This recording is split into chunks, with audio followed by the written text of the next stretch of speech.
Assalamu alaikum students. How are you all? Hope you all are fine and safe at your home. Let me introduce myself. I'm your biology teacher and this is your biology book. Now today we are going to study unit number 3, biodiversity. It is a continued lecture of this chapter. So students, today we are going to study conservation of biodiversity. So students, what is conservation of biodiversity? Biodiversity meaning क्या होती है students? Bio mean life और diversity mean variety. So variety of living organism हमारी अर्थ के ऊपर पाए जाते हैं, वो आपके पास क्या कहलाता है? बायोडाइवर्सिटी कहलाता है. कंजर्वेशन का मतलब होता है किसी भी चीज़ को महफूज करना, यानी कि जानदारों को महफूज करना, यानी कि प्लांट्स को, एनिमल्स को और मुख्तलिफ लिविंग ऑर्गेनिज्म को महफूज करना आपके पास क्या कहलाता है? कंजर्वेशन ऑफ बायोडाइवर्सिटी कहलाता है. डेफिनेशन क्या है? Conservation simply is the way of carrying saving the species inhabited on earth from endangered. यानी कि कंजर्वेशन सिंपली एक ऐसा वे है जिसमें हम लिविंग ऑर्गेनिज्म की कैरिंग करते हैं, उनको सेव करते हैं, उनकी स्पीशीज को, ताकि अर्थ पे वो डेंजर्ड ना हो जाए. डेंजर्ड का मतलब ख़त्म ना हो जाए. ठीक है स्टूडेंट्स, यानी कि लिविंग ऑर्गेनिज्म को महफूज करना आपके पास, ताकि वो आपके पास एक्सटिंक्ट ना हो जाए, वो आपके पास क्या कहलाता है? डेंजर्ड ना हो जाए, वो आपके पास कहलाता है कंजर्वेशन ऑफ बायोडाइवर्सिटी. अब दो टाइप की स्पीशीज होती हैं आपके पास, एक्सटिंक्ट स्पीशी और एंडेंजर्ड स्पीशी. एक्सटिंक्ट स्पीशी कौन सी स्पीशी होती हैं? Extinct species are those species there is no doubt the last member of that species died in an ecosystem. Extinct species वो स्पीशीज होती हैं जो पुराने वक्तों में, यानी कि पुराने दौर के अंदर लास्ट ईयर्स में पाई जाती थी, मगर अब वो पाई नहीं जाती हैं, वो बिल्कुल ख़त्म हो गई हैं. मतलब एक्सटिंक्ट स्पीशी वो स्पीशी होती हैं जिस पर आपको ये डाउट ना हो जिसका लास्ट मेंबर भी अब इकोसिस्टम में नहीं रहा, यानी कि मर चुका है. जैसे मिसाल के तौर पे कहा जाता था कि डायनासोर पुराने ज़माने में पाया जाता था, मगर अब डायनासोर जो है वो नहीं पाया जाता. सिर्फ उसकी क्या मिली है? हमें फॉसिल्स मिले हैं, हड्डियाँ मिली हैं. यानी कि पुराने वक्तों के अंदर डायनासोर पाया जाता था, मगर अब वो नहीं पाया जाता. तो उसका मतलब क्या है कि डायनासोर की जो नस्ल है, डायनासोर की जो स्पीशी है, वो ख़त्म हो गई है, एक्सटिंक्ट हो गई है.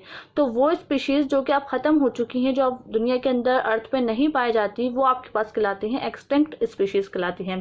ठीक है स्टूडेंट्स, नेक्स्ट आपके पास एंडेंजर्ड स्पीशीज़. एंडेंजर्ड स्पीशीज़ क्या होती हैं? The species that are endangered of extinction in near future. Endangered species वो स्पीशीज़ होती है जिनको खतरा होता है, यानी कि जिसपे हमें खतरा होता है कि वो भी एक्सटिंक्ट ना हो जाए.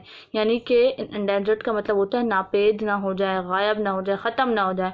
यानी कि वो जानदार, ये वो जानवर जिस पे हमें ख़तरा है कि इनकी भी बहुत कम नस्ल बची है, अगर वो नस्ल भी ख़त्म हो गई तो ये भी क्या हो जाएंगी? दुनिया से ख़त्म हो जाएंगी, एक्सटिंक्ट हो जाएंगी. तो वो स्पीशीज़ जिनको ख़तरा होता है, यानी कि वो स्पीशीज़ जो एंडेंजर्ड होती है, मतलब जिनको खतरा होता है ख़त्म होने से, किससे? एक्सटिंक्शन से. यानी कि वो स्पीशीज़ जिनको खतरा होता है कि वो दुनिया से ख़त्म ना हो जाए, वो आपके पास कहलाती हैं एंडेंजर्ड स्पीशीज़ कहलाती हैं. जैसे बहुत से कुछ जानदार ऐसे बचे हैं जिनकी अभी बहुत कम स्पीशीज़ बची हैं, अगर वो स्पीशीज़ भी दुनिया से ख़त्म हो गई तो आपके पास अर्थ के अंदर वो स्पीशीज़ क्या हो जाएंगी? वो भी एक्सटिंक्ट हो जाएंगी, ख़त्म हो जाएंगी. ठीक, तो गवर्नमेंट जो है उन लिविंग ऑर्गेनिज्म पे बहुत वर्क करती है, उनके लिए जो है वो पार्क्स वगैरह बनाती है, उनको एक अच्छा इन्वायरमेंट प्रोवाइड करती है, उनको न्यूट्रिशन प्रोवाइड करती है, उनको अच्छी वैक्सीन प्रोवाइड करती है, ताकि उनके दरमियान जो है वो ब्रीडिंग हो सके और उनकी तादाद में इजाफा हो सके, उनकी पॉपुलेशन बढ़ सके. ठीक, तो आपके पास गवर्नमेंट जो है बायोडाइवर्सिटी को कंजर्व करने के लिए बहुत काम करती है, ताकि आपके पास जो एंडेंजर्ड स्पीशी है वो एक्सटिंक्ट ना हो सके, वो ख़त्म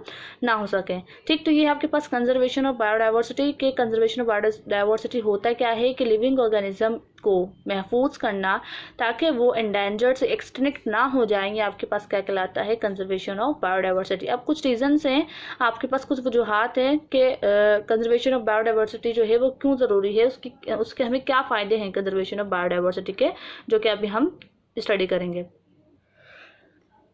सो students, take out your biology book and come to the page number 43. 43 पे आपको कुछ रीजंस दिए गए हैं, रीजंस ऑफ बायोडाइवर्सिटी. तो आपको हेडिंग डालनी है यहाँ, रीजन टू कंजर्व बायोडाइवर्सिटी, और some of the key points are highlighted blue. यहाँ पर कुछ जो है वो आपको पॉइंट्स दिए हुए हाईलाइट किए हुए हैं. Let study. क्या है वो? फर्स्ट पॉइंट क्या है? Human should conserve biodiversity because of its benefit. For example, services and biological resources which are essential to life our life on earth. तो देखिए पहला पॉइंट क्या है कि ह्यूमन जो है, human should conserve biodiversity because of its benefit, for example services and biological resources which are essential to life of our earth on earth. यानी कि बायोडाइवर्सिटी को कंजर्व करना इसलिए ज़रूरी है क्योंकि उससे हमें बहुत फ़ायदा हासिल होता है, यानी कि उसमें हमारा जो है वो अपना फ़ायदा होता है, क्योंकि बहुत सारे कुदरती वसाइल ऐसे होते हैं जो हमें बायोडाइवर्सिटी से हासिल होते हैं, ठीक है, और हमारी लाइफ के लिए बहुत ज़्यादा क्या होते हैं, ज़रूरी होते हैं। नेक्स्ट पॉइंट है biodiversity boost ecosystem productivity where each species can easily survive in their habitat if the one will not conserve biodiversity so food chain and ecosystem will be imbalance. देखें सेकंड पॉइंट हमें क्या बता रहा है कि biodiversity से हमारे ecosystem की जो प्रोडक्टिविटी है, यानी कि हमारे जो जानदार हैं और हमारे जो प्लांट्स हैं उनकी प्रोडक्टिविटी में, उनकी तादाद में इजाफा होता है, और हर एक स्पीशीज को एक ईजिली सर्वाइव करने, यानी कि एक इन्वायरमेंट जो है वो, एक हैबिटेट जो है वो मिलता है। देखिए जब बायोडाइवर्सिटी आपकी जो है वो ज़रूरी होगी, हम बायोडाइवर्सिटी पे काम करेंगे तो आपकी जो प्रोडक्टिविटी है लिविंग ऑर्गेनिज्म की, प्लांट्स की होगी, वो बहुत ज़्यादा इंक्रीज होगी, और हर जानदार को रहने के लिए एक अच्छा माहौल मिलेगा, एक अच्छी जगह मिलेगी, ठीक है। और उसके अलावा बायोडाइवर्सिटी को जो है, अगर बायोडाइवर्सिटी को हम कंजर्व ना करें तो आपकी जो फूड चेन है इकोसिस्टम की, वो भी क्या हो जाएगी, इम्बैलेंस हो जाएगी। फूड चेन आपको पता है क्या होती है, देखिए मिसाल के तौर पर जैसे प्लांट्स को कौन खाते, प्लांट्स जो होते हैं वो प्रोड्यूसर्स होते हैं, ठीक। अब प्लांट्स को कौन ईट करते हैं, हर्बीवरस वो जानदार होते हैं जो कि घास वगैरह खा के अपनी ग़िज़ा को हासिल करते हैं, जैसे काव हो गई, गोट हो गई, ये क्या करती हैं, घास वगैरह खा के अपने फूड को हासिल करती हैं। देखें अगर प्लांट्स ना हो तो अगर प्लांट्स नहीं होंगे तो हर्बीवरस जो है वो क्या खाएंगे, ठीक, यानी कि प्लांट्स नहीं होंगे तो गाय हो गई, बकरी हो गई, ये क्या खाएंगी, तो इनका फूड जो है वो रह जाएगा, और फिर जो काव है और गोट है वो मर जाएंगी। बिल्कुल इसी तरीके से अगर जानवर नहीं होंगे, गांव नहीं होगी, गोट नहीं होगी, तो इंसान जो हम हैं, ह्यूमन बीइंग, वो हम गोश्त खाते हैं, हम जब हमें गोश्त नहीं मिलेगा तो हम भी कैसे रहेंगे, तो एक इकोसिस्टम की जो फूड चेन है वो क्या हो जाएगी, बैलेंस हो जाएगी। अगर हम बायोडाइवर्सिटी को, जानदारों को जो है वो महफूज नहीं करेंगे तो आपकी जो इकोसिस्टम की जो फूड चेन है वो भी क्या हो जाएगी, इम्बैलेंस हो जाएगी।